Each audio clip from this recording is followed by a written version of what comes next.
Hi hello Tamil viewers எல்லாருக்கும் வணக்கம். So Indian geography போயிட்டுருக்கு. இந்தியன் ஜியாகிரஃபியில் நம்ம லாஸ்ட் கட்டத்துக்கு வந்தாச்சு.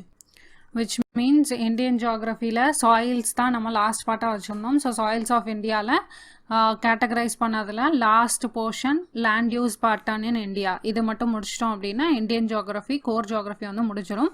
இதுக்கப்புறம் நம்ம என்ன ஆரம்பிக்க போகிறோம் அப்படின்னு பார்த்தீங்கன்னா இந்தியன் ஜியாகிரஃபியில் எக்கனாமிக் ஜியாகிரஃபி பார்ட் வந்து நம்ம ஆரம்பிக்கலாம். ஓகேங்களா? So this is taken by me Priscilla. Any doubts இருந்துச்சு குவரிஸ் இருந்துச்சுன்னா இந்த மெயில் ஐடியில் நீங்கள் மெயில் பண்ணி கேட்டுக்கலாம். ஸோ ஒரு சின்ன ரீகேப் பார்த்துடலாம். இந்தியன் ஜியாகிரஃபியில் ஜியாலஜிக்கல் ஹிஸ்ட்ரி ஆஃப் இந்தியா பார்த்து முடிச்சாச்சு. மொத்தம் 5 டிவிஷன்ஸாக பிரிச்சிருந்தோம். அதில் இது முடிச்சாச்சு. ஃபிசியோகிராஃபி முடிச்சாச்சு. சீசன்ஸ் ஆஃப் இந்தியா பார்த்தோம். And then climatic regions of India divide பண்ணி படித்தோம். அண்ட் இப்போ சாயில்ஸ் ஆஃப் இந்தியா போயிட்டுருக்கு. சாயில்ஸ் ஆஃப் இந்தியாலையும் 7 டிவிஷன்ஸாக பிரித்து படித்தோம். அதில் சாயில் ஃபார்மேஷன் ப்ரொஃபைல் அண்ட் சாயில்ஸோட problems which mean soil erosion, soil salination, அதை எப்படி கன்சர்வ் பண்ணுறது, அப்புறம் டெசர்டிஃபிகேஷன் அப்படின்னா மீனிங் என்ன, அதை எப்படி ப்ரிவெண்ட் பண்ணுறது, அண்ட் சாயில்ஸ் ஆஃப் இந்தியா போன வீடியோவில் கவர் பண்ணோம். இந்த வீடியோவில் என்ன கவர் பண்ண போகிறோம் அப்படின்னு பார்த்தீங்கன்னா land use pattern in India. இந்தியாவில் லேண்டை என்ன மாதிரி டிஃப்ரெண்ட் யூஸுக்காக டிஃப்ரெண்ட் ஃபீல்டில் டிவைட் பண்ணுறோம் அப்படிங்கிறத இந்த வீடியோவில் நம்ம கவர் பண்ணிடலாம். ஸோ இந்தியாவோட டோட்டல் ஜியாகிரபிக்கல் ஏரியா அப்படின்னு பார்த்தீங்கன்னா மொத்தம் 328 மில்லியன் ஹெக்டார் வந்து இருக்குது. அதில் டோட்டல் ரிப்போர்ட்டட் ஏரியா எவ்வளோ அப்படின்னு பார்த்தீங்கன்னா 305 மில்லியன் ஹெக்டார் தான். ரிப்போர்ட்டட் ஏரியா அப்படிங்கிறதுக்கு மீனிங் என்ன அப்படின்னா சில ஏரியாவில் அதாவது எந்த மாதிரி ஏரியாலாம் ப்ரீ ஆக்குப்பை பண்ணியிருக்கோம் இல்லைனா கான்ட்ரவர்ஷியலாக இருக்கிற ஏரியா அதாவது டிஸ்பியூட்டட் ஏரியான்னு சொல்லுவோம் இல்லையா, அண்ட் ஆல்சோ டிஃபிகல்ட் டெரைன் இருக்கிற ஏரியா, ரிப்போர்ட் பண்ண முடியாத ஏரியா இருக்கு இல்லையா. ஸோ அதெல்லாம் தவிர்த்து நம்ம கண்ட்ரோலில் இப்போ இருக்கிற ஏரியா எவ்வளோ அப்படின்னு பார்த்தீங்கன்னா மொத்தம் 305 மில்லியன் ஹெக்டார் வந்து நம்ம கண்ட்ரோலில் இப்போ இருக்குது. அண்ட் நெக்ஸ்ட் வந்து பார்த்தீங்கன்னா இந்தியாவில் மொத்தம் 17% ஆஃப் த வேர்ல்ட்ஸ் பாப்புலேஷன் வந்து பார்க்கலாம். மொத்தம் 2.4% ஆஃப் த லேண்டில் வந்து வாழ்கிறாங்க. ஸோ தட் நம்மளோட பாப்புலேஷன் டென்சிட்டி எவ்வளோ ஹையாக இருக்குன்னு நம்ம கவனிக்கணும். அண்ட் லேண்டு அப்படின்னு பார்த்தீங்கன்னா மொத்தம் 9 டிஃப்ரெண்ட் வேஸில் வந்து நம்ம லேண்ட் யூஸுக்காக யூஸ் பண்ணுறோம். அதை வந்து எந்த பேசிஸில் வந்து டிவைட் பண்ணியிருக்காங்க அப்படின்னு பார்த்தீங்கன்னா டிபார்ட்மெண்ட் ஆஃப் லேண்ட் ரிசோர்ஸஸ் இவங்க தான் வந்து இதை டிவைட் பண்ணுறாங்க. ஒரு 9 டிஃப்ரெண்ட் வேஸில் லேண்டை வந்து நம்ம இப்படி யூஸ் பண்ணலாம் அப்படிங்கிற மாதிரி டிவைட் பண்ணியிருக்காங்க. இது என்னோட ஓன் டிவிஷன் கிடையாது, டிபார்ட்மெண்ட் ஆஃப் லேண்ட் ரிசோர்ஸஸ் பண்ண டிவிஷன். ஓகேங்களா? ஸோ அதை வந்து இப்போ பார்க்கலாம். ஸோ லேண்ட் டைப் என்ன, அது வந்து எவ்வளோ பர்சன்டேஜ் டோட்டல் ரிப்போர்ட்டட் ஏரியா எவ்வளோ பர்சன்டேஜ் இருக்குது அப்படிங்கிறத இந்த டேப்லர் காலமாக மென்ஷன் பண்ணுது. ஸோ ஃபாரஸ்ட் ஏரியா அப்படின்னு பார்த்தீங்கன்னா மொத்தம் 23 to 25% off the total reported area இருக்குது. நெட்ஸ் ஆன் ஏரியா அப்படின்னு பார்த்தீங்கன்னா which means total agriculture area எவ்வளோ இருக்குன்னா மொத்தம் 46% இருக்குது. And land not available for agriculture but use for developmental use, அதாவது சிட்டிஸ் டெவலப் பண்ணுறது, டவுன்ஸ் டெவலப் பண்ணுறது, அவங்களோட ஹேபிடேஷனுக்காக அண்ட் இன்ஃப்ராஸ்ட்ரக்சர், இண்டஸ்ட்ரீஸ் இதெல்லாம் டெவலப் பண்ணுறதுக்காக உள்ள லேண்ட் எவ்வளோ இருக்குது, அதில் அரவுண்ட் ஒரு 15% ஆஃப் த லேண்ட் வந்து அங்கே கவர் ஆயிரும். ஓகேங்களா? விச் மீன்ஸ் வேஸ்ட் லேண்ட் அப்படின்னு சொல்லுவோம் இல்லையா, புறம்போக்கு நிலம், அது வந்து எவ்வளோ இருக்குது அப்படின்னு பார்த்தீங்கன்னா 15% இருக்குது. ஃபேலோ லேண்ட் அப்படின்னு பார்த்தீங்கன்னா அபேண்டன் பண்ண ஏரியா, அங்கே அக்ரிகல்ச்சரும் பண்ணலை, டெவலப்மெண்ட் ஆக்டிவிட்டியும் நடக்கலை, அந்த மாதிரி எவ்வளோ ஏரியா இருக்குது அப்படின்னு பார்த்தீங்கன்னா 12.5% ஏரியா இருக்குது. Pastor land 3.5%. ட்ரீஸ் அண்ட் க்ரோவ்ஸ் வந்து லெஸ் தேன் 1%. ட்ரீஸ் அண்ட் க்ரோவ்ஸ் அப்படிங்கிறதுக்கு மீனிங் என்னென்னா ஸ்மால் பாக்கெட்ஸ் ஆஃப் ஃபாரஸ்ட் அப்படின்னு சொல்லுவாங்க. விச் மீன்ஸ் இப்போ ஃபாரஸ்ட்டுக்குன்னு தனி டெஃபினிஷன் இருக்கும். லைக் இவ்வளோ ஏரியா கவர் ஆகணும், இவ்வளோ ட்ரீஸ் இருந்துச்சு அப்படின்னா, இவ்வளோ கேனப்பி லேயர் இருந்துச்சு அப்படின்னா இது வந்து ஃபாரஸ்ட் அப்படிங்கிற ஒரு டெஃபினிஷன் இருக்கும். அந்த டெஃபினிஷனுக்குள்ளே கவர் ஆகாது, பட் இதுவும் வந்து ஃபாரஸ்ட் ஏரியா தான் அப்படின்னு இருந்துச்சுன்னா கொஞ்சம் அந்த ஃபாரஸ்ட் டெஃபினிஷனை விட கொஞ்சம் கம்மி ஏரியா வந்து இந்த ட்ரீஸ் அண்ட் க்ரோவ்ஸ் வந்து ஃபுல்லாக நிறைஞ்சிருக்கு, ஃபாரஸ்ட் கவர் பண்ணுச்சு அப்படின்னா அதை ட்ரீஸ் அண்ட் க்ரோவ்ஸ் கேட்டகரியில் வச்சுருக்காங்க. அது எவ்வளோ ஏரியா கவர் பண்ணுது அப்படின்னு பார்த்தீங்கன்னா மொத்தம் லெஸ் தேன் 1% ஏரியா வந்து கவர் பண்ணும். இது பார்க்குறதுக்கு மெயின் ரீசன் என்ன அப்படின்னு பார்த்தீங்கன்னா நம்ம லேண்ட் பேட்டர்ன் யூஸை மாற்ற வேண்டிய நிலைமை ஏற்பட்டிருக்கு. எப்படி மாற்றணும் அப்படின்னா ஃபாரஸ்ட் நம்மகிட்ட இப்போ எவ்வளோ இருக்கோ விச் மீன்ஸ் 23.25% சொன்னேன் இல்லையா, இப்போ இருக்கிறத விட கொஞ்சம் அதிகப்படுத்தணும். And also trees and groves less than 1% இருக்கு இல்லையா, இதையும் வந்து கொஞ்சம் அதிகப்படுத்தணும். பட் இந்தியாவில் இருக்கிற லேண்டில் 23 to 25% விட அதிகமான ஃபாரஸ்ட் ஃபாரஸ்ட்டை வந்து நம்ம கொடுக்க வேண்டிய நிலமையில இப்போ இருக்கும். இப்போ ஃபாரஸ்ட் கவர் இன் இந்தியா அப்படின்னு பார்த்தீங்கன்னா 23 to 25% பார்த்தோம். இதோட டென்ஸ் கேனப்பி லேயர் இருக்கு இல்லையா, ஸோ அது எவ்வளோ இருக்குது அப்படின்னு பார்த்தீங்கன்னா மொத்தம் 8% இருக்குது. ஓகேங்களா. So next national action plan on climate change, இவங்களோடைய டார்கெட் எவ்வளோ அப்படின்னு பார்த்தீங்கன்னா, அதாவது இந்தியாவில் ஃபாரஸ்ட் கவர் இவ்வளோ இருக்கணும் அப்படின்னு சொல்லிட்டு அவங்க ஒரு டார்கெட் வச்சுருக்காங்க. அது எவ்வளோ அப்படின்னு பார்த்தீங்கன்னா மொத்தம் 33% வந்து அவங்க டார்கெட் வச்சுருக்காங்க. ஸோ நம்மகிட்ட இருக்கிறது இவ்வளோ, அவங்களோட டார்கெட் வந்து 33%. இவ்வளோ லேண்ட் வந்து ஃபாரஸ்ட் ஏரியாவுக்கு கொடுக்கணும். இது வந்து வெறும் national action plan in climate change மட்டும் இல்லை, யூஎன்லையும் and also intergovernmental panel on climate change அப்படின்னு சொல்லிட்டு ஒரு பாடி இருக்குது. அவங்களுமே வந்து இந்தியாவில் ஒரு சஸ்டெயினபிள் கிராஃப், அதாவது ஃபாரஸ்ட் கவர் வந்து ஷுட் பி அரவுண்ட் 33% அப்படின்னு சொல்லிட்டு சஜஸ்ட் பண்ணியிருக்காங்க. ஓகேங்களா. ஸோ இது எதுக்கு அப்படின்னு பார்த்தீங்கன்னா, எவ்வளோ ஃபாரஸ்ட் இருக்கோ அவ்வளோ ரெயின்ஃபால் நம்மளுக்கு கிடைக்கும். ஸோ எவ்வளோ ரெயின்ஃபால் கிடைக்கோ அவ்வளோ சாயில் வந்து கன்சர்வேஷன் பண்ணுவோம். அண்ட் ஆல்சோ கிரவுண்ட் வாட்டர் வந்து இன்க்ரீஸ் ஆகும். அக்ரிகல்ச்சரல் ஆக்டிவிட்டி வந்து டிபெண்ட் ஆகிருக்கிற ஒரு எல்லா எக்கனாமிக் ஆக்டிவிட்டிக்கும் வந்து இந்த 33% ஃபாரஸ்ட் கவர் வந்து இட் இஸ் வெரி நெசசரி அப்படின்னு சொல்லிட்டு சஜஸ்ட் பண்ணுறாங்க. ஓகேங்களா. ஸோ நெக்ஸ்ட் வந்து பார்த்தீங்கன்னா, இப்போ இங்கே வந்துடலாம். ஃபாரஸ்ட் கவர் முடிச்சாச்சு. டிசைர்ட் லேண்ட் இவ்வளோ சஜஸ்ட் பண்ணியிருக்காங்க. அதுக்கு ரீசன் வந்து பார்த்தீங்கன்னா அதுதான் அக்ரிகல்ச்சரை டிபெண்ட் ஆகிருக்கிற மித்த எக்கனாமிக் ஆக்டிவிட்டிக்கு 33% ஆஃப் ஃபாரஸ்ட் ஏரியா வந்து அவசியம் அப்படின்னு சொல்லிட்டு சொல்கிறாங்க. நெக்ஸ்ட் வந்து பார்த்தீங்க அப்படின்னா, லேண்ட் வந்து it is not useful available for agriculture, but development ஆக்டிவிட்டிக்காக அதை வந்து ஒதுக்கியிருக்காங்க. அதுவும் வந்து இன்க்ரீஸ் ஆகணும். 15% இப்போதைக்கு இருக்குது. அங்கேயும் வந்து we have to give land, அதாவது for cities, towns, infrastructure and industries டெவலப்மெண்ட்காக நம்ம வந்து பர்பஸ்ஃபுல்லியாக கொடுக்கணும். அண்ட் ஆல்சோ பிளான் பண்ணி கொடுத்தாலும் சரி, கொடுக்கலனாலும் சரி, லேண்ட் இங்கே ஆப்வியஸாக கூட தான் செய்யும். எதுக்கு அப்படின்னா, எவ்வளோ நம்ம வந்து எக்கனாமி கூடுதோ, ஜிடிபி இன்க்ரீஸ் ஆகுதோ, அர்பனைசேஷன் இன்க்ரீஸ் ஆகுதோ, சிட்டிஸும் வந்து இன்க்ரீஸ் ஆகுதோ, அதுபடி பார்த்தா லேண்ட் அண்டர் டெவலப்மெண்டல் கண்டிஷன்ஸில் கூட தான் செய்யும். ஓகே. அண்ட் இப்போ மெட்ரோ சிட்டிஸ் அப்படின்னு பார்த்தீங்கன்னா Chennai, Delhi, Mumbai and Kolkata 4 metro cities இருக்குது. இப்போ இங்கே வந்து பார்த்தீங்க அப்படின்னா எவ்வளோ பாப்புலேஷன் வந்திருக்கோ அதுக்கு தகுந்த மாதிரி ஒரு பாப்புலேஷன் மேனேஜ்மெண்ட் நடக்கணும், பீப்புள் மேனேஜ்மெண்ட் இருக்கணும், இன்ஃப்ராஸ்ட்ரக்சர் மேனேஜ்மெண்ட் பண்ணணும், பப்ளிக் சர்வீஸ் ப்ரொவைட் பண்ணணும், அதை மேனேஜ் பண்ணணும். இதெல்லாம் வந்து அவங்களுக்கு ஒரு சேலஞ்சிங்காக இருந்துடும். Okay. It will become challenging for those metropolitan cities. இப்போ சிட்டிஸை இன்னும் டெவலப் பண்ணணும் அப்படின்னா, இந்த சிட்டிஸில் உள்ள இந்த மெட்ரோபாலிட்டன் சிட்டிஸில் உள்ள பேர்டனை கம்மி பண்ணணும் அப்படின்னா நம்ம மோர் சிட்டிஸ் வந்து டெவலப் பண்ணணும். ஸோ அதுக்காக தான் வந்து என்ன பண்ணாங்க அப்படின்னா, கவர்மெண்ட் வந்து ஸ்மார்ட் சிட்டிஸ் அப்படின்னு சொல்லிட்டு கேள்விப்பட்டிருப்பீங்க, ஸ்மார்ட் சிட்டி மிஷன். ஸோ இந்த ஸ்மார்ட் சிட்டி ப்ரோக்ராம் வந்து it is one of the part of this. So இந்த சிட்டிஸை டெவலப் பண்ணோம் அப்படின்னா அந்த மெட்ரோபாலிட்டன் சிட்டிஸில் இருக்கிற பேர்டன் வந்து கொஞ்சம் கம்மியாகும். ஓகேங்களா. ஸோ இந்த ஸ்மார்ட் சிட்டிஸ்க்கும் வந்து நம்ம டெவலப்மெண்டல் லேண்டு கொடுக்கணும். அதர் தேன் தட் இன்ஃப்ராஸ்ட்ரக்சருக்கு கொடுக்கணும். லைக் ரோடு போடுறதுக்கு, ரயில்வே போடணும்னா அல்லது பிரிட்ஜ் போடணும்னா அதுக்கும் வந்து we should provide land. Okay. So allocation of land வந்து அங்கேயும் தேவை, லேண்ட் அக்விசிஷன் வந்து பண்ணணும். அண்ட் ஆல்சோ இண்டஸ்ட்ரீஸ் அப்படின்னு பார்த்தீங்கன்னா மேக் இன் இண்டியா அப்படின்னு சொல்லிட்டு கவர்மெண்ட் ஒரு ஸ்கீம் கொண்டு வந்திருக்கு. ஸோ அதுக்கும் வந்து பார்த்தீங்கன்னா மேனுஃபேக்சரிங் இண்டஸ்ட்ரீஸை எஸ்டாப்ளிஷ் பண்ணணும். ஸோ அது பண்ணணும்னா 15% விட அதிகமாக நம்ம வந்து லேண்ட் ஃபார் டெவலப்மெண்ட் வந்து கொடுத்தே ஆகணும். ஓகேங்களா. ஸோ நெக்ஸ்ட் வந்து என்ன அப்படின்னு பார்த்தீங்கன்னா ஃபாலோ லேண்ட். இங்கே பார்த்தோம் இல்லையா, ஃபாலோ லேண்ட். இங்கே 12.5% வரைக்கும் இங்கே வந்து லேண்ட் இருக்குது. இதை வந்து ரொம்ப கம்மி பண்ணணும். ஓகே. ஸோ ஃபாலோ லேண்ட் வர ரீசன்ஸ் என்ன அப்படின்னு, ஆக்சுவலி ஃபாலோ லேண்ட்னா என்ன நம்ம ஆல்ரெடி இங்கே முந்தின வீடியோஸில் படிச்சிருப்போம். ஓகேங்களா. ஸோ ஃபாலோ லேண்டு வர்ற ரீசன்ஸ் என்னென்ன அப்படின்னு பார்த்தீங்கன்னா, அதுக்கு ரீசன்ஸும் நம்ம படிச்சுப்போம். ஒரு சின்ன ரீக்காக பார்த்துலாம். ஒன் வந்து ரெயின்ஃபெட் ஏரியா. ரெயின்ஃபெட் ஏரியானா என்ன, ஒன்லி மான்சூன் சீசனில் மட்டும்தான் அங்கே அக்ரிகல்ச்சர் பண்ணுவாங்க. ட்ரை சீசன் வந்துச்சு அப்படின்னா அங்கே லேண்டை ஓப்பனாக விட்டுருவாங்க. அங்கே வந்து we have to do irrigation facility. ப்ரொடக்டிவிட்டியை இன்க்ரீஸ் பண்ணணும், உற்பத்தியை இன்க்ரீஸ் பண்ணோம் அப்படின்னா அங்கே வந்து அக்ரிகல்ச்சர் ஆக்டிவிட்டி வந்து கொஞ்சம் நல்லாயிருக்கும். செகண்ட் ரீசன் என்ன அப்படின்னு பார்த்தீங்கன்னா, மெனி டைம்ஸ் ஃபாலோ லேண்டோட ரீசனுக்கு என்ன இருக்கும் அப்படின்னு பார்த்தீங்கன்னா பாவர்ட்டியாக தான் இருக்கும். அவங்ககிட்ட அந்த டைம் அந்த ஃபார்மர்ஸ்ட்டை வந்து மணி இல்லாட்டி கல்டிவேட் பண்ண முடியாது, இன்புட் போட முடியாது.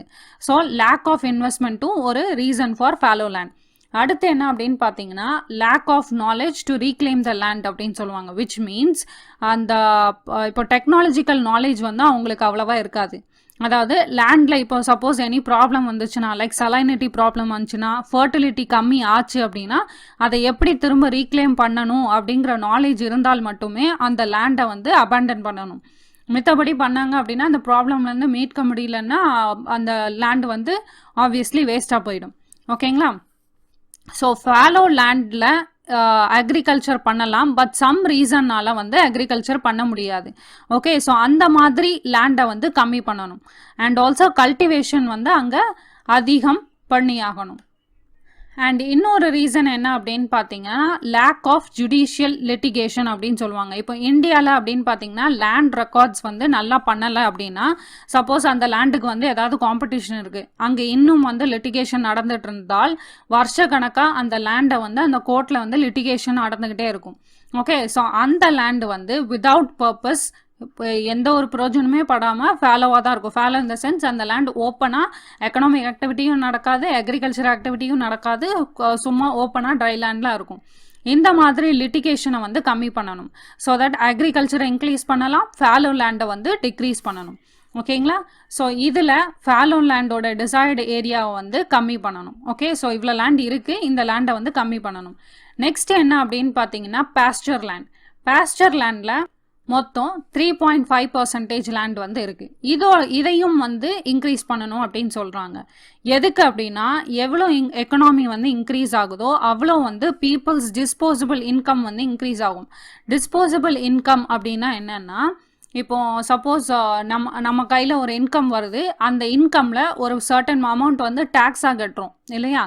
ஸோ அந்த டேக்ஸ் எல்லாம் கழிச்சிட்டு கையில் நம்ம செலவு பண்ண முடியும் அப்படிங்கிற ஒரு அமௌண்ட் இருக்கும் இல்லையா? அந்த டேக்ஸ் எல்லாம் கழிச்சிட்டு ஒரு அமௌண்ட் இருக்கும், செலவு பண்ணலாம், சேவ் பண்ணலாம், என்ன வேணாலும் பண்ணலாம். நம்ம அந்த அமௌண்ட்டை தான் வந்து என்னன்னு சொல்லுவோம்னா டிஸ்போசபிள் இன்கம் அப்படின்னு சொல்லுவோம். ஸோ இப்போ எவ்வளோ எக்கனாமி இன்க்ரீஸ் ஆகுதோ பீப்புளோட டிஸ்போசபிள் இன்கம் இன்க்ரீஸ் ஆகும். ஸோ இன்க்ரீஸ் ஆச்சுன்னா அவங்க வந்து டயட்டில் ப்ரோட்டீன் வந்து டிமாண்ட் பண்ணுவாங்க. விச் மீன்ஸ் அனிமலோட ப்ரோட்டீன் வந்து டிமாண்ட் வந்து இன்க்ரீஸ் ஆகும்.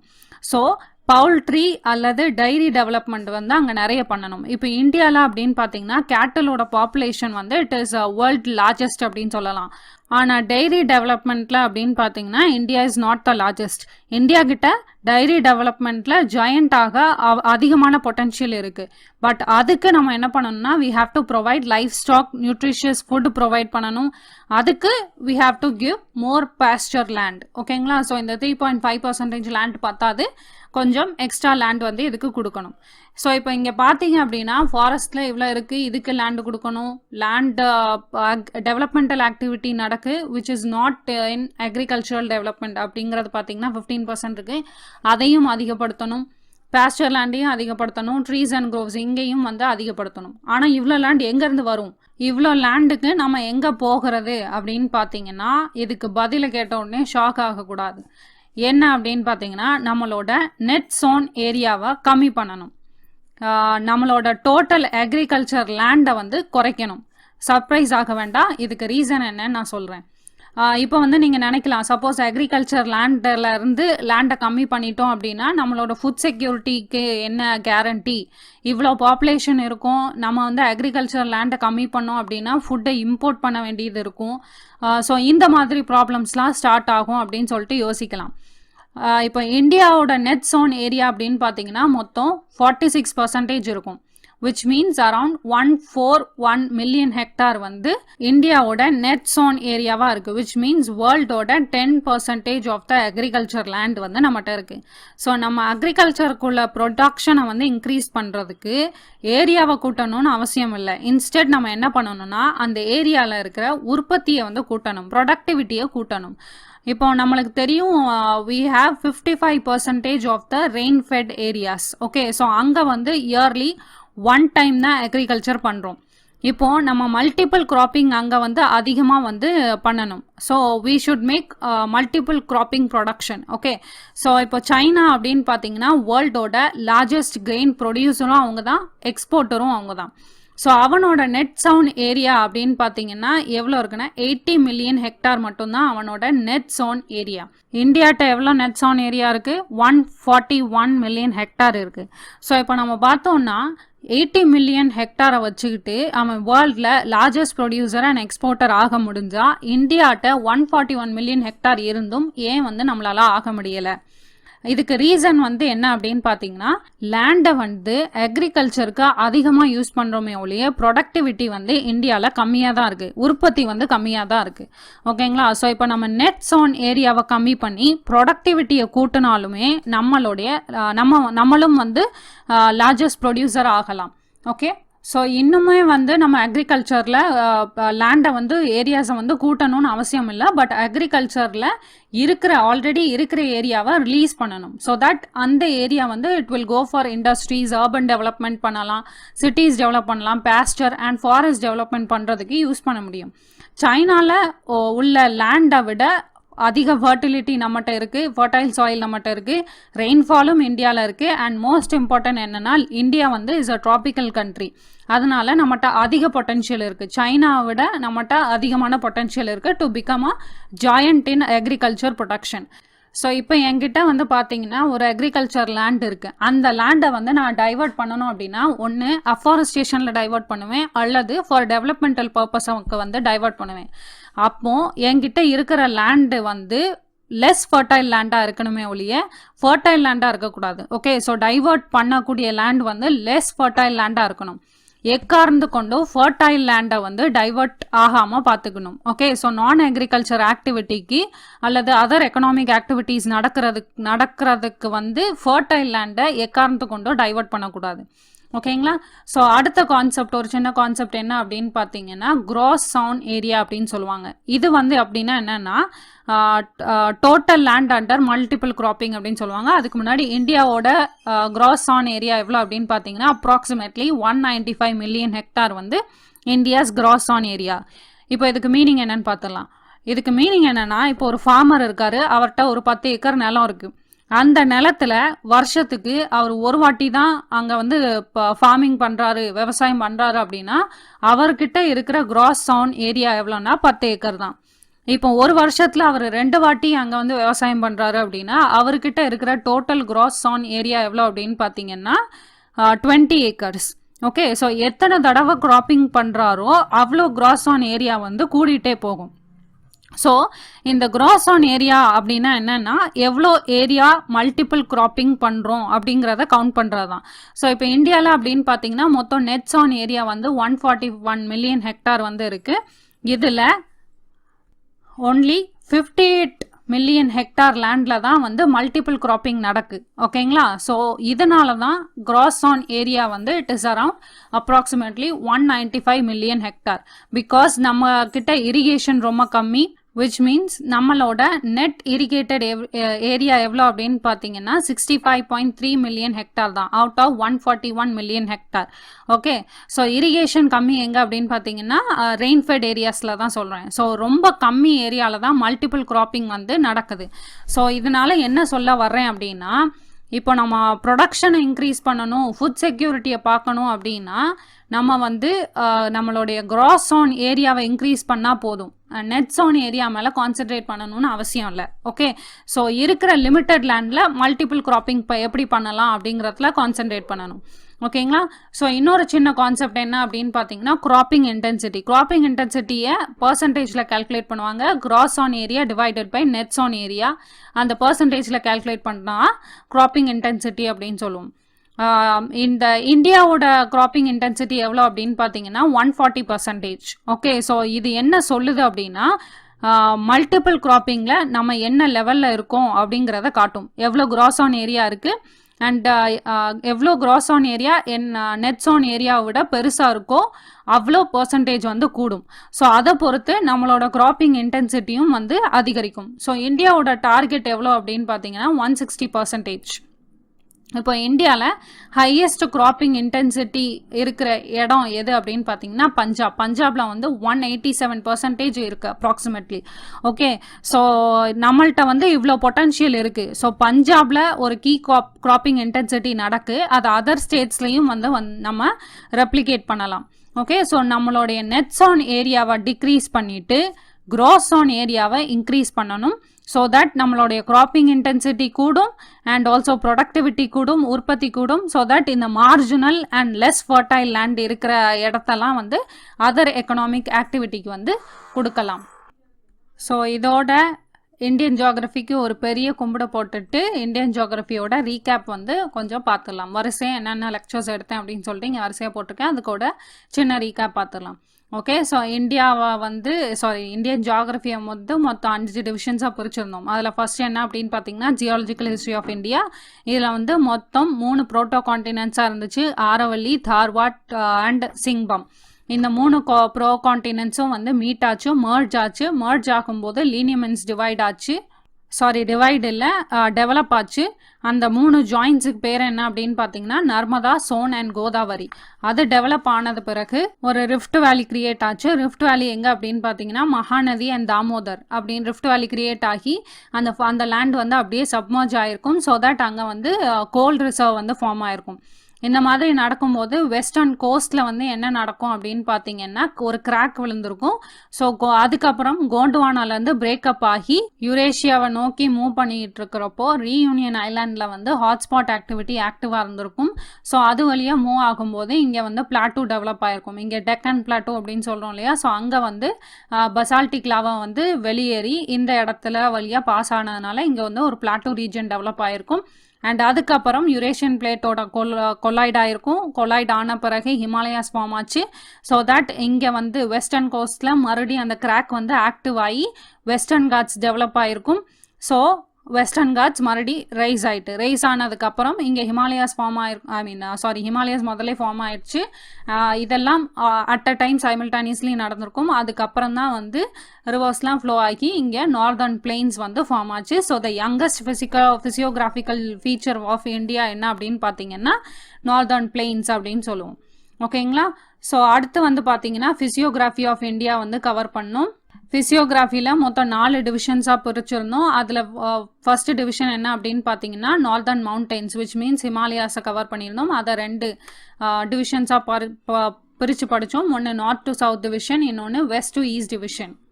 நார்த் டு சவுத் டிவிஷனில் வந்து great Himalayas, middle Himalayas and outer Himalayas, which means Himadri, Himachal and Shivalik, இப்படி 3 டிவிஷன்ஸாக படிச்சிருந்தோம். இதுக்குள்ளேயும் சில ரேஞ்சஸ் வந்து பார்த்தோம். ஓகே, ஸோ நெக்ஸ்ட் வந்து பார்த்தீங்க அப்படின்னா வெஸ்ட் டு ஈஸ்ட் டிவிஷன் ஹிமாலயாஸில் படித்தோம். நார்தர்ன் மவுண்டன்ஸில் அங்கே வந்து காஷ்மீர் டு பஞ்சாப் ஹிமாலயாஸ் அது ஒரு category, Kumaon Himalayas, Nepal Himalayas, Sikkim Himalayas and Assam Himalayas. River இண்டஸ்லேருந்து சட்லஜ் வரைக்கும் பஞ்சாப் ஹிமாலயாஸ், சட்லஜ்லேருந்து காலி வரைக்கும் ஹுமாயூன் ஹிமாலயாஸ், காலியிலேருந்து கோசி வரைக்கும் நேபாள் ஹிமாலயாஸ், கோசியிலேருந்து தீஸ்தா வரைக்கும் சிக்கிம் ஹிமாலயாஸ், தீஸ்தாலேருந்து திஹாங் வரைக்கும் அசாம் ஹிமாலயாஸ் அப்படின்னு சொல்லிட்டு நம்ம படிச்சிருந்தோம். ஸோ நெக்ஸ்ட் வந்து என்ன பார்த்தோம் அப்படின்னு பார்த்தீங்கன்னா நார்தர்ன் பிளெயின்ஸ். ஸோ நார்தர்ன் பிளெயின்ஸில் மொத்தம் 3 டிவிஷன்ஸ் பார்த்தோம். அந்த 3 டிவிஷன்ஸ் என்னெல்லாம் அப்படின்னா Indus, gangetic and Brahmaputra. And northern பிளெயின்ஸை நார்த் டு சவுத் டிவிஷன் படிக்கும்போது பாபர், தெராய், பங்கர் அண்ட் காதர் இந்த மாதிரி படித்தோம். ஈஸ்ட் டு வெஸ்ட் டிவிஷன் படிக்கும்போது Rajasthan plains, Punjab plains, gangetic plains and Assam plains இப்படின்னு ஈஸ்ட் டு வெஸ்ட் டிவிஷனில் படித்தோம். ஸோ கேஞ்சட்டிக் பிளெயின்ஸ்ன்னு வர்றப்போ அதில் மொத்தம் 3 டிவிஷன்ஸ் பார்த்தோம். Upper Gangetic, lower Gangetic and middle Gangetic. இப்போ உங்களுடைய கேள்வி என்னன்னா Kosi river, sorrow of Bihar அப்படின்னு சொல்லுவோம் இல்லையா, அதில் வந்து இந்த 3 கேஞ்சட்டிக்ல எந்த கேஞ்சட்டிக் பிளெயின்ஸில் வரும் அப்படின்னு சொல்லிட்டு கமெண்ட் பண்ணுங்க. ஓகே, ஸோ ரிவைஸ் பண்ண மாதிரி உங்களுக்கு இருக்கும். ஸோ அடுத்து வந்து பார்த்தீங்கன்னா பெனின்சுலார் இந்தியாவில் மொத்தம் 2 பார்ட்ஸில் கவர் பண்ணியிருந்தோம். அதில் ஃபர்ஸ்ட்டில் என்னெல்லாம் பார்த்தோம் அப்படின்னா north central Highlands, south central Highlands, eastern plateau and Meghalaya plateau இந்த 4ஐயும் வந்து ஃபர்ஸ்ட் பார்ட்டில் கவர் பண்ணியிருந்தோம். ஸோ நார்த் சென்ட்ரல் ஹைலண்ட்ஸில் வந்து மொத்தம் 4 டைப்ஸாக பிரித்து படித்தோம். அதில் ஃபர்ஸ்ட் என்ன அப்படின்னு பார்த்தீங்கன்னா ஆரவல்லி, அடுத்து மகாபாரத், மத்திய பாரத், பண்டேல்கண்ட் இதெல்லாம் நார்த் சென்ட்ரல் ஹைலண்ட்ஸில் வரும். சவுத் சென்ட்ரல் ஹைலண்ட்ஸில் மொத்தம் 3 டிவிஷன்ஸாக பார்ட்ஸாக படித்தோம். அதில் வந்து விந்தியன் ரேஞ்ச், மால்வா பிளாட்டூ, நர்மதா வேலி இந்த 3 வந்து இங்கே இருக்கு இல்லையா. ஸோ இங்கே வந்து Vindhyan range, Malwa plateau and Narmada valley இது கீழே வந்து ஃப்ளோ ஆகும். ஓகே, ஸோ இதெல்லாம் வந்து சவுத் சென்ட்ரல் ஹைலண்ட்ஸில் படித்தோம். ஸோ நெக்ஸ்ட் ஈஸ்டர்ன் பிளாட்டூவில் என்னெல்லாம் பார்த்தோம் அப்படின்னா Baghelkhand, Garjat hills, Rajmahal hills, Mahanadi basin, Dandakaranya and Chota Nagpur plateau. So Chota Nagpur plateau பற்றி கொஞ்சம் டீட்டெயிலாக பார்த்தோம்.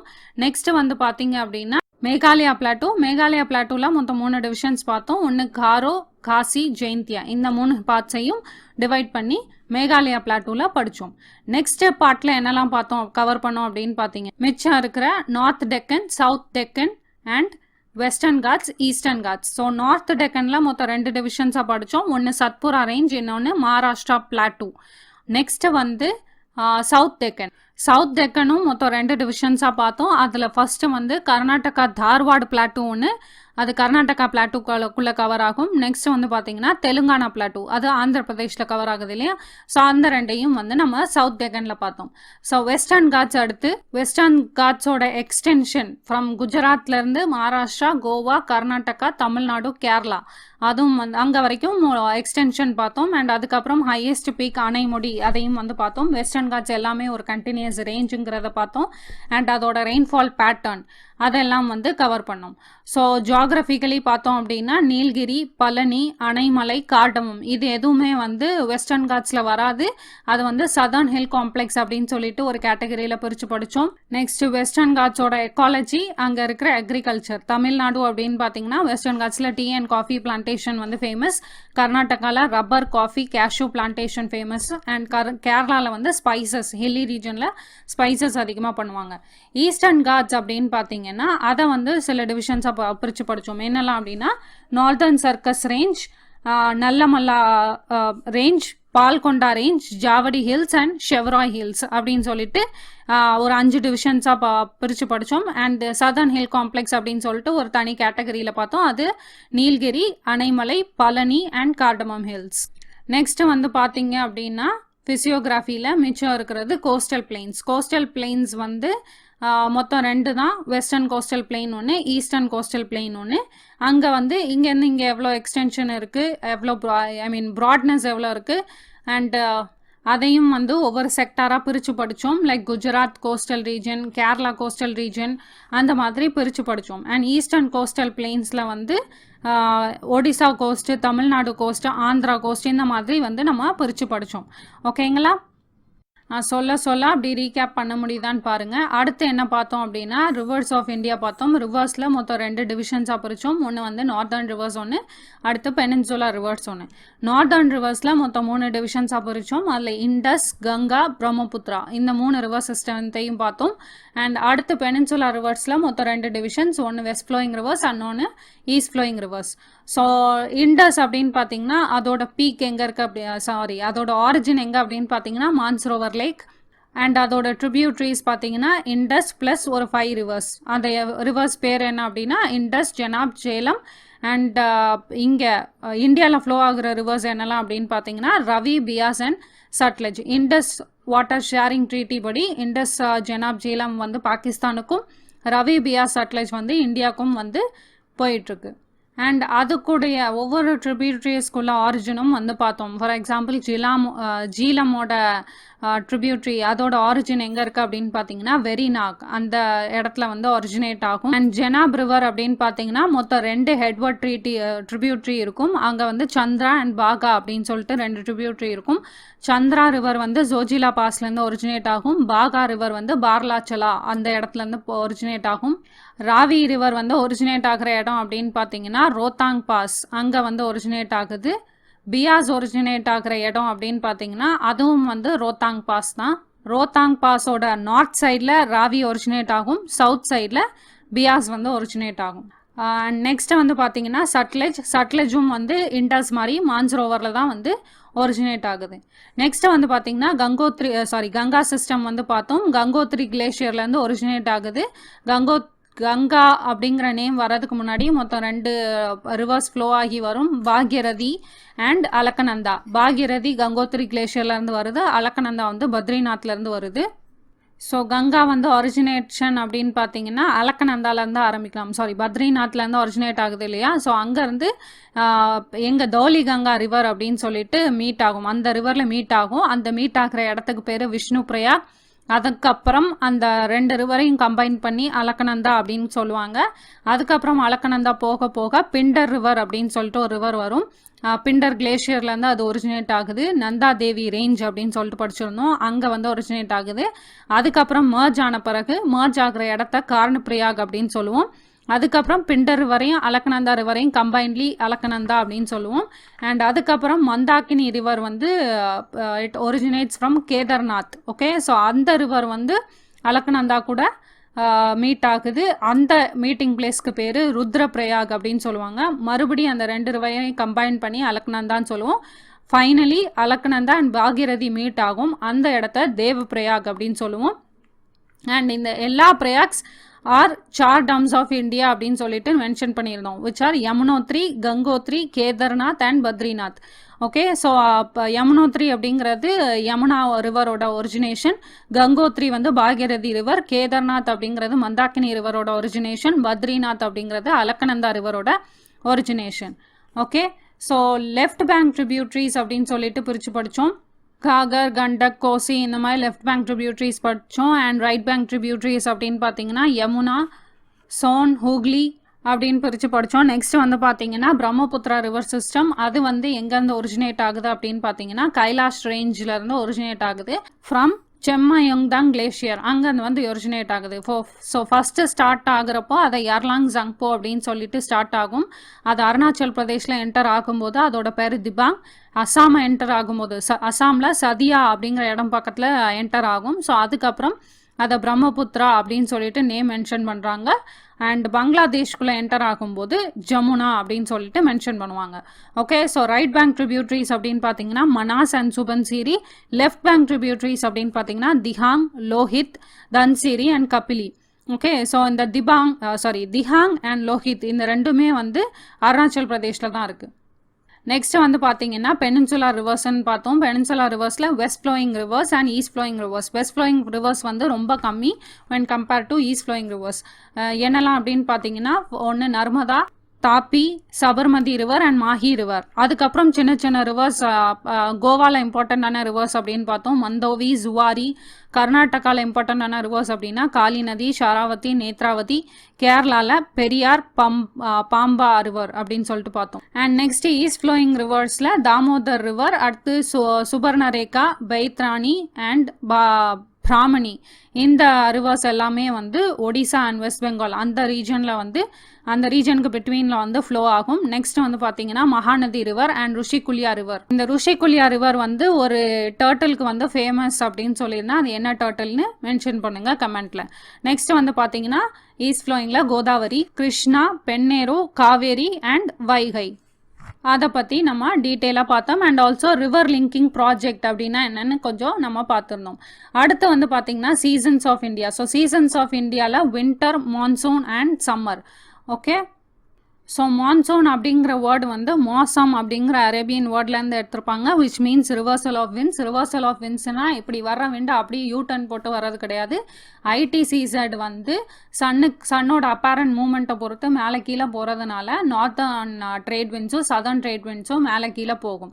ஸோ அதை மென்ஷன் பண்ணி தான் வந்து ரிவர்சல் ஆஃப் வின்ஸ் அப்படின்னு சொல்லிட்டு மென்ஷன் பண்ணியிருப்பாங்க, விச் மீன்ஸ் ஐடிசிசட் வந்து டிபெட்டியன் பிளாட்டூ கிட்ட இருந்துச்சு அப்படின்னா we come under southern trade wins.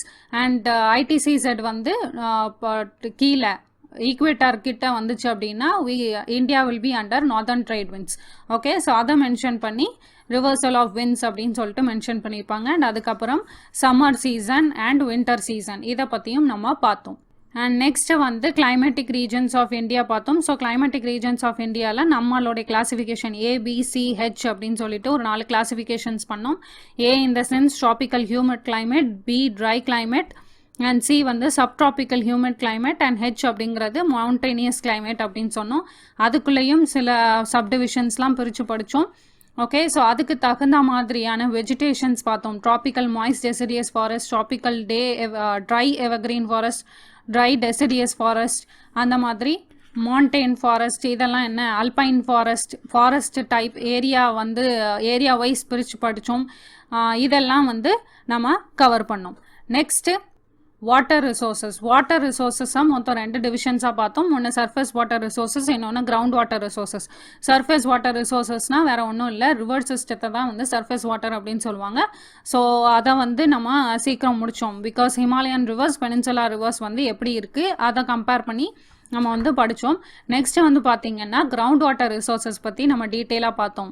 இந்த சென்ஸ் ஆக்விஃபயர்னா என்ன, வாட்டர் ஷெட் மேனேஜ்மெண்ட்னா என்ன, நார்தர்ன் பிளெயின்ஸில், அலுவியல் பிளெயின்ஸில், பார்பர் ரீஜனில் இந்த மாதிரிலாம் கிரவுண்ட் வாட்டர் வந்து அங்கே எப்படி இருக்குது, ஈஸ்ட் அண்ட் வெஸ்டர்ன் கோஸ்டல் பிளெயின்ஸில் வந்து எப்படி வந்து ரெயின் வருது, ஸோ தட் அங்கே கிரவுண்ட் வாட்டர் ரிசோர்ஸ் வந்து எப்படி இருக்குது அந்த மாதிரி வந்து நம்ம பிரித்து படித்தோம்.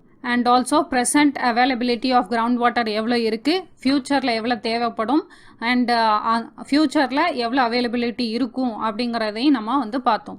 So rain water harvesting, artificial recharge இதெல்லாம் நம்ம வந்து பண்ணோம் அப்படின்னா கிரவுண்ட் வாட்டர் ரிசர்வ் வந்து நம்ம பாதுகாக்கலாம் அப்படின்னு பார்த்தோம். நெக்ஸ்ட் வந்து பார்த்தீங்கன்னா ஃப்ளட், ட்ரவுட், ரெயின்ஃபெட் ஏரியாஸ் இதை பற்றி கொஞ்சம் டீட்டெயிலாக பார்த்தோம். ஃப்ளட் ப்ரான் ஏரியாஸில் என்ன மாதிரியான ரீசன்ஸ்னால ஃப்ளட் வருது, அண்ட் ட்ரவுட் வந்து என்ன மாதிரி ரீசன்ஸ்னால வருது, ரெயின்ஃபெட் ஏரியாஸ்னால் என்ன அப்படிங்கிறத டீட்டெயிலாக பார்த்தோம். நெக்ஸ்ட் வந்து வாட்டர் ஷெட் மேனேஜ்மெண்ட், இதுவும் வந்து இட் இஸ் பார்ட் ஆஃப் இங்கே ட்ரவுட்டு தான், பட் அதுக்கு ஒரு தனி கான்செப்ட்டுங்கிறதுனால வாட்டர் ஷெட் மேனேஜ்மெண்ட்னா என்ன, ஒரு ரிவரை கன்சர்வ் பண்ணணும்னா அதுக்கு சுற்றி இருக்கிற ஏரியாஸ், வில்லேஜஸ், அங்கே இருக்கிற பாப்புலேஷன் அவங்களையும் வந்து கன்சிடர் பண்ணி அந்த சைடில் இருக்கிற ஃபாரஸ்ட், பேங்க், சாயில் எல்லாத்தையும் கன்சர்வ் பண்ணோம் அப்படின்னா அதைத்தான் நம்ம வந்து வாட்டர் ஷெட் மேனேஜ்மெண்ட் அப்படின்னு சொல்லுவோம். அடுத்து வந்து பார்த்தீங்க அப்படின்னா soils formation, profile and erosion, soil erosion வரைக்கும் முடித்தோம். ஸோ சாயில் எரோஷன் ப்ராப்ளத்தில் உள்ள அதை வந்து எப்படி கன்சர்வ் பண்ணலாம் அப்படிங்கிறத அடுத்த வீடியோவில் கவர் பண்ணோம். அண்ட் அதுக்கப்புறம் சாயில்ஸ் அலைனேஷன்னா என்ன, அது எதனால் வருது, அண்ட் அதை எப்படி கன்சர்வ் பண்ணணும் அப்படிங்கிறத பார்த்தோம். அண்ட் அதுக்கப்புறம் டெசர்ட்டிஃபிகேஷன், டெசர்ட்டில் இருக்கிற சாண்ட் வந்து எரோட் ஆகி பக்கத்தில் இருக்கிற அக்ரிகல்ச்சர் லேண்டுக்கு வந்து போய் டெபாசிட் ஆச்சுன்னா அங்கே இருக்கிற அக்ரிகல்ச்சர் லேண்டும் வந்து டெசர்ட்டாக மாறிடும். அங்கே இருக்கிற அக்ரிகல்ச்சர் லேண்டை வந்து திரும்ப ரீக்ளைம் பண்ண முடியாது. விச் மீன்ஸ் டெசர்ட்டிஃபிகேஷன் சிம்பிளாக சொல்லணுன்னா எக்ஸ்பேன்ஷன் ஆஃப் டெசர்ட் அப்படிங்கிறத டெசர்ட்டிஃபிகேஷனில் பார்த்தோம். அதை எப்படி ப்ரிவெண்ட் பண்ணுறது அப்படிங்கிறதையும் பார்த்தோம். அதுக்கப்புறம் Indian soils, alluvial soils, red soil, black soil, lateritic soil, mountainous soil, desert soil, saline and alkaline, mangrove soil. Saline அல்கலைனுங்கிறது it is not a type of soil, அது வந்து ஒரு ப்ராப்ளம் அப்படிங்கிறத பார்த்தோம். இன்னைக்கு வந்து land use pattern in India வந்து cover பண்ணியாச்சு. ஸோ இதோட இந்தியன் ஜியாகிரஃபி முடிஞ்சிச்சு. அடுத்து நம்ம என்ன கவர் பண்ணுவோம் அப்படின்னு பார்த்தீங்கன்னா எக்கனாமிக் ஜியாகிரஃபி ஆரம்பிப்போம். ஓகேங்களா? ஸோ இதோட வீடியோ இன்னைக்கு இவ்வளோதான். If you like this video give a Thums up. Any queries இருந்துச்சு, கொஸ்டின்ஸ் இருந்துச்சுன்னா மெயில் பண்ணுங்கள். அண்ட் யாருக்காவது பிரோஜனப்படும் அப்படின்னு நினச்சிங்கன்னா ஷேர் திஸ் வீடியோ. ஸோ இவரை பற்றி பார்த்துக்கோங்க, இந்த கண்டென்ட் என்ன அப்படிங்கிறத வாசிங்க. It is good. அண்ட் இவர் யார் அப்படிங்கிறத கூகுளில் தேடி போய் படிச்சு பாருங்கள். ஓகேங்களா? So thank you can and bye.